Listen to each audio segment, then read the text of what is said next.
আজকে সকালে জলখাবারে আমি বানিয়েছিলাম সুজি আর ওটস দিয়ে ছিলা। তার জন্য আমি এখানে যে পরিমাণ ওটস নিয়েছি ঠিক সেই পরিমাণে সুজিও নিয়ে নিলাম। আর এবার জল দিয়ে এটাকে বেশ কিছুক্ষণ সময় ধরে সেট হতে দিয়ে দেব। 5 থেকে 7 মিনিট এটাকে ভিজিয়ে রাখার পর এক এক করে সমস্ত জিনিসগুলো আমি এর মধ্যে দিয়ে দেব। তো দেখো 5 থেকে 7 মিনিট পর জিনিসটা ঠিক এইরকম হয়েছে।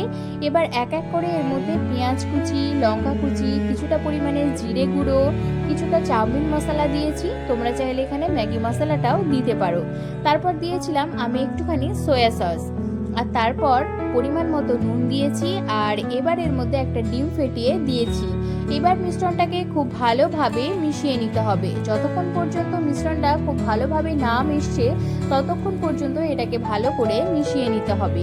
আমি দেখলাম যে একটুখানি জল কম হয়েছে, তার জন্য অল্প একটুখানি জল আমি দিয়েছিলাম। তো তারপর আর কি একটুখানি হলুদও দিয়েছি কালারের জন্য। এবার একটা ফ্রাইং প্যান বসিয়ে দিয়ে তার মধ্যে একটুখানি সাদা তেল দিয়েছি। এবার যে মিশ্রণটা করে রেখেছিলাম সেটা দিয়ে একটা হাতার সাহায্যে ভালো করে ফ্রাইং প্যানের ওপরে জিনিসটাকে ছড়িয়ে দিলাম যাতে একটু পাতলা হয়। যেহেতু ওটসের এই জিনিসটা ভেতর থেকে কাঁচাই থাকে, তার জন্য একটু পাতলা করে ভাজলে বেশি ভালো হয়। ভাজতে অনেকটা সময় লাগে, তো তোমরা একদম মিডিয়াম আঁচে দিয়ে এটাকে ভেজে নেবে, তাহলে ভেতরটাও খুব ভালোভাবে কুক হয়ে যাবে। তো দেখো এটা কিন্তু ওল্টাতে আমার একদমই কোনো রকম সমস্যা হয়নি, যেহেতু এর মধ্যে সুজি দেওয়া ছিল।